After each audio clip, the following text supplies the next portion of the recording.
বিচার ব্যবস্থা বিচার করবে, পুলিশের দায়িত্ব আছে সুরক্ষা দেওয়ার।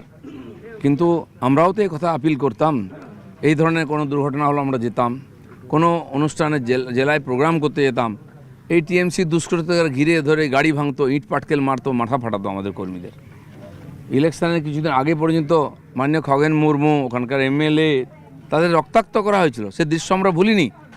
তো তার বদলে যদি একটা ডিম খেতে হয়, কী অসুবিধা আছে? ডিম তো বাড়িতে খান, বাইরেও একটু খান, হয় সেদ্ধ করে খেতেন, নাহলে কাঁচা খান। এরা কোনোদিন সেই দুষ্কৃতকারীদের কাজের বিরোধিতা করেছে? ডায়মন্ড হারবারে বারবার অপমান হতে হয়েছে, মারপিট, আমাদের বাড়ির লোকেরা বাড়ি ছাড়া ছিল 5 বছর। উনি গেছেন কোনোদিন? তাদের কথা শুনেছেন? কোনোদিন নিন্দা করেছেন যেগুলো ঠিক নেই, জাহাঙ্গীরদের দাদাগিরি? তো আজ এত কষ্ট হয়েছে, একটা ডিম খাবেন আপনি সসম্মানে, খান না। তবুও আমি বলবো পুলিশ প্রশাসনকে আদালতের কাজে যেন বাধা না হয়, সেই জন্য আপনারা আইন শৃঙ্খলা ব্যবস্থা ঠিক করুন।